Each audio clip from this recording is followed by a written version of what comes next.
असलेले माणिक मोती वेचत माणूस फक्त घडतच नसतो, तर तो त्या खाणीतील अमूल्य अशा रत्नजडितांचा मालक बनून कीर्ती पावलेल्या जगाच्या बाजारात आपल्या उच्च विचारांची पत ही नेहमीच वाढवत असतो. आणि अशाच उच्च विचारांची पत ही माणुसकीच्या बाजारात येऊन आपल्या उमदे व्यक्तिमत्वाने ती फुलवली. ते आजचे सन्मान्य मान्यवर, सन्मान्य परीक्षक, प्रेक्षक आणि माझे सर्वच विद्यार्थी मित्रमैत्रिणी, आज मी आपल्या समोर शिवशाही ते लोकशाही या विषयावर माझे विचार व्यक्त करत आहे. अहो, भारतात आणि महाराष्ट्रात हिरवे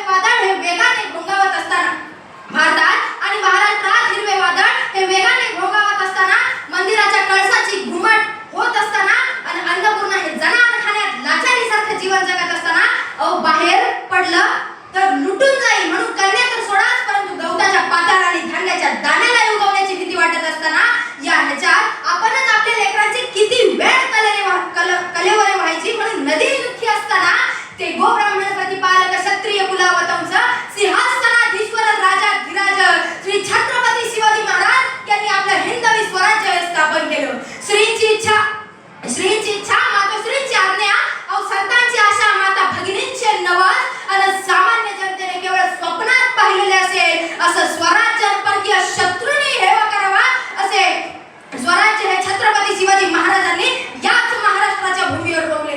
अहो, हे स्वराज्य स्थापन केल्यानंतर मंदिराच्या घुमटाची पुन्हा कळस झाला, परंतु घुमटाची विटंबना न होता अन्नपूर्णा ही पुन्हा एकदा घरात मानाने नांदू लागली. अहो, गाईच्या वासराचा हंबरडा हा पुन्हा ऐकू येऊ लागला. संतांची कवने, वासुदेवांची भुपाळी ही पुन्हा एकदा भारतभर घुमी लागली. अहो, घोड्यांच्या टापांच्या आवाजामुळे गाव सोडून पळणाऱ्या लोकांना आता हाच घोड्यांच्या टापाचा आवाज एक गंधर्व स्वर वाटू लागला आणि परत एकदा सर्वजण गावात परत आले. आणि नंतर मात्र छत्रपती शिवाजी महाराजांनी हे स्वराज्य निर्माण केले. अहो, एक दगड आणि एक माणूस पाठवून दुर्ग व नरदुर्ग उभारले.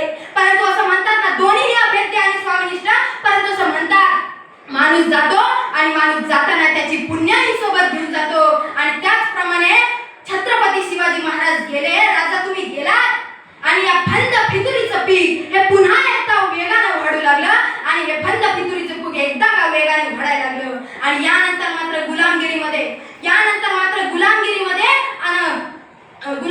जन्मलेला याशिवाय वतनदारीमध्ये जन्मलेला आपला महाराष्ट्र रमलेला हा पर्यायी